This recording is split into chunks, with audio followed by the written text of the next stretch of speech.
Hi, it's Aaliyah from the Song of the Winds. I hope you're doing really well. Today's video is about the crystal correspondences for tarot cards. And today we're going to be starting with the major arcana. We're going to split that up into 3 different sections and then in subsequent videos move forward and talk about the correspondences for each suit of cards. Now, as with this and anything I suggest on my channel, these are just what I like to use. These are my correspondences. Don't feel as if they're the right correspondences. There's no such thing as the right correspondences. There's so many different meanings and properties to crystals. You could spend the rest of your life probably working out which crystals connect best with each particular tarot card, and you'd just be as right as the person beside you. So don't get caught up in my suggestions perhaps being different to yours. It's not a problem at all. Don't worry about that. So first up we have the Fool, and the energy of this card, it's all about acting from a place of impulse and intense need. It's like, I want to do a thing, and not being able to get anything else through to that person, to you. It's just that you're so focused on this thing that you want to achieve, and there's that blind faith that it'll just work out. It's a little bit like ignorance is bliss in some ways, and there's no time or inclination to really think about the dangers that might be ahead, and also going against society's expectations of us. So there's a lot of things going on with this particular card. So I feel that carnelian is a really fantastic stone to support this. The reason for that is it helps inspire that vigor and vitality in you, so that you can take control of your life and help it unfold the way that you want it to. It's about having the power to pursue your dreams and the energy to support that journey. And being a red-orange stone crystal, this connects really well with the root and the sacral chakra, which would definitely be in play when you've got this kind of Fool energy in your life at that time. For the Magician, I think the best keyword for this card is really alchemy. It's about seeming capable of achieving absolutely anything that you set your mind to.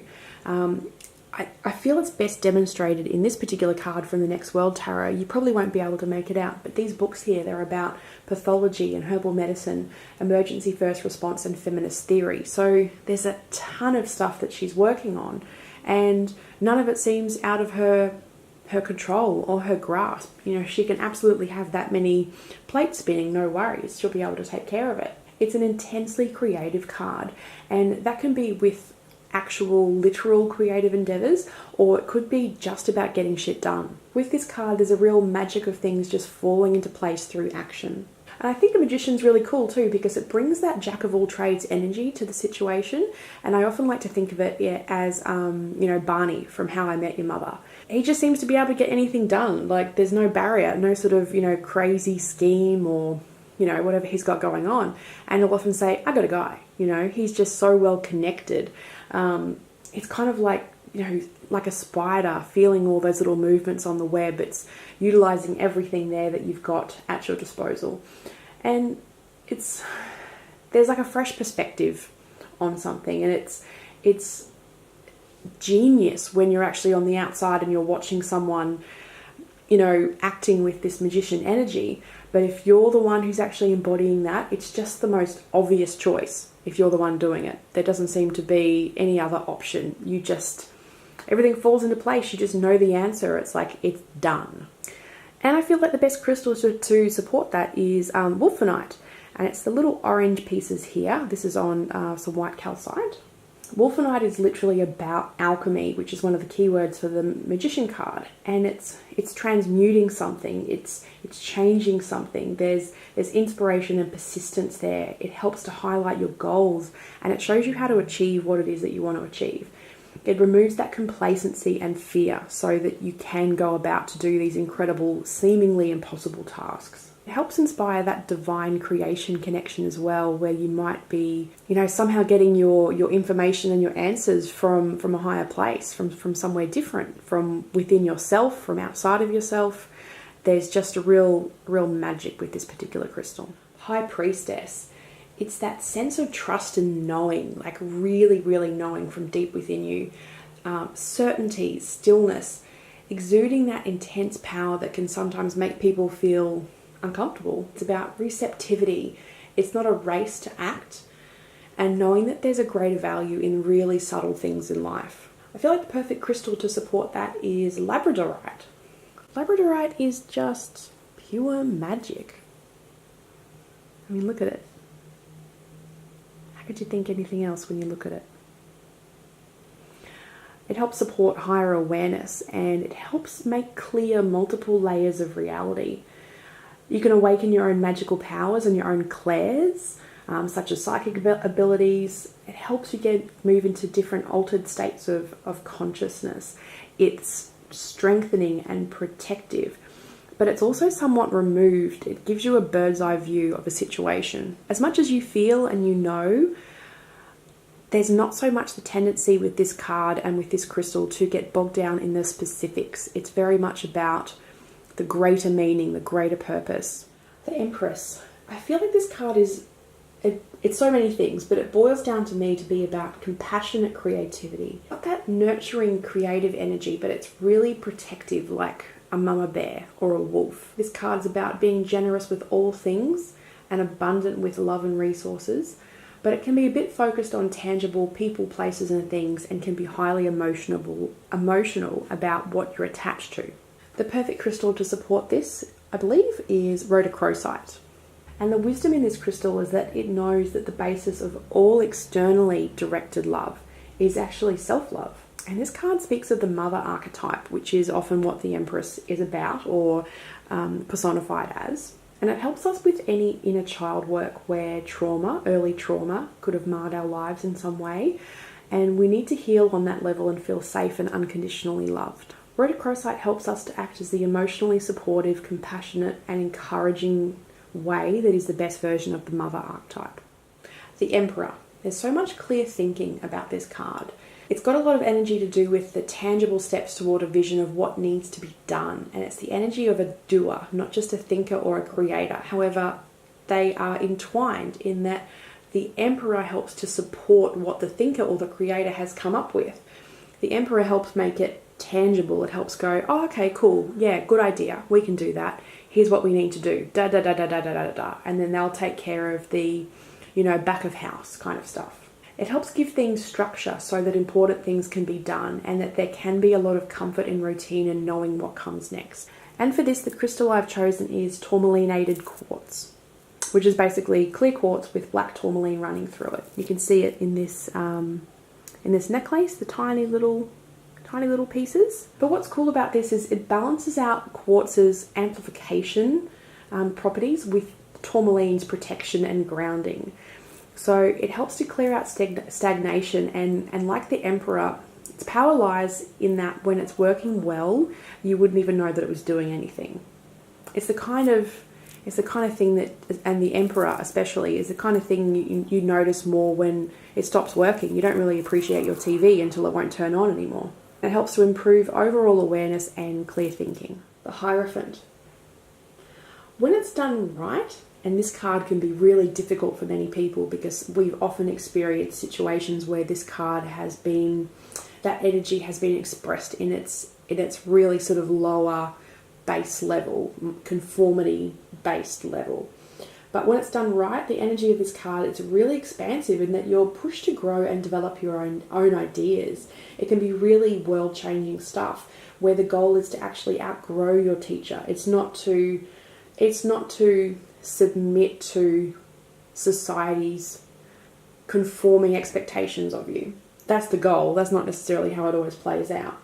But when it's done right, it leads us to make our own conclusions about bettering us and the world. And I'm 100% behind the new version of this card in that the meaning has now been expanded and that it can be quite a revolutionary type card. I mean, take a look at the difference between how the Hierophant is expressed in the Rider-Waite-Smith, from the sort of early 20s, compared to what we see in the Next World Tarot here. If we look at the old meaning, it's about conformity and society and tradition and really restrictive religion.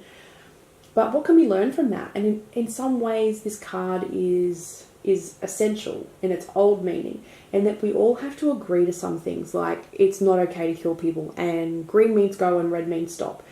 There's some types of things that as a society we all have to agree to, otherwise it is true chaos in so many ways, and that's not ideal.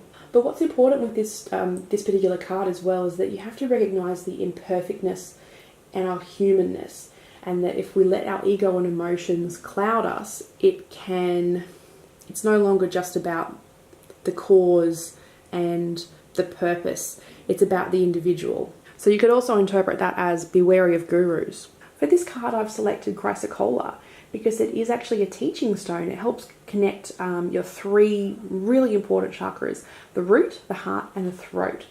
So it's empowering, it gives you confidence to speak your own truth.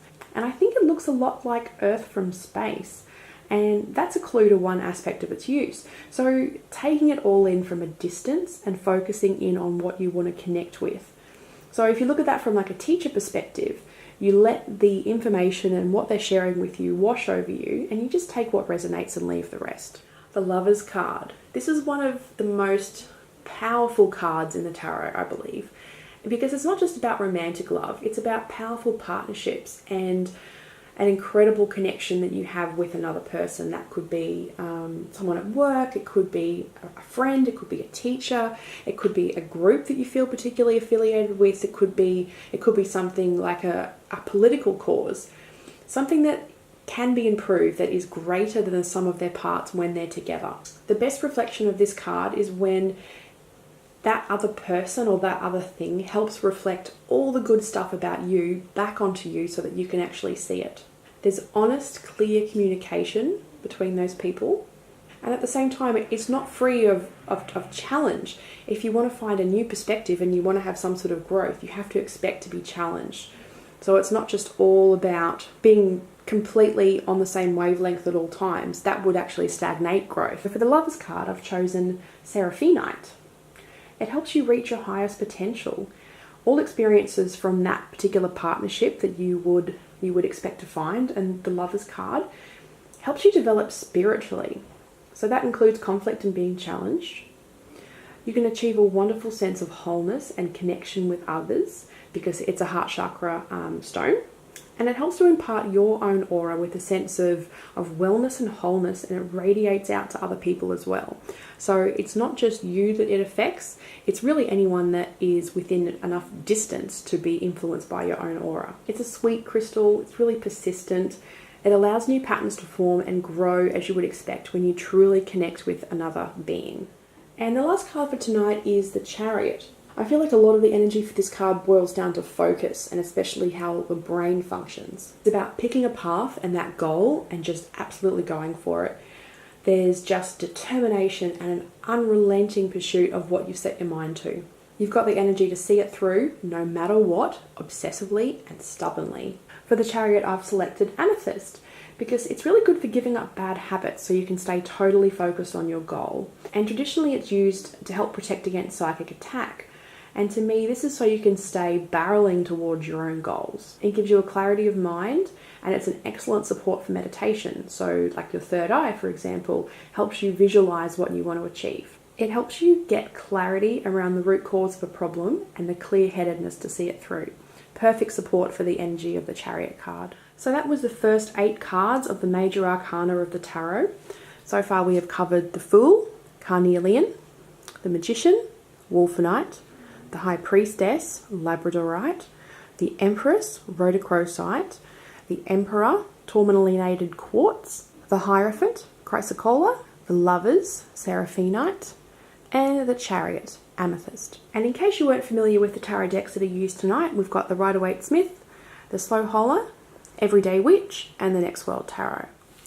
So I really hope you've enjoyed today's video. If this is something that you're into and you haven't already subscribed to my channel, I'd really love you to subscribe. If you liked today's video, perhaps you might like to give it a like, perhaps leave me a comment below. That's always really encouraging. And feel free to have a discussion about what crystals you believe are good correspondences with tarot cards that I've covered today. Let's keep this conversation going, and keep an eye out for future videos. This will actually be a series, so over the next couple of weeks and months I'll be going through and talking more about crystal and tarot correspondences, and I'd love to have you on board. Thanks for watching, and I'll see you next time. Until then, have a lovely day, week, month, whatever it ends up being, and I'll speak to you again real soon. Bye!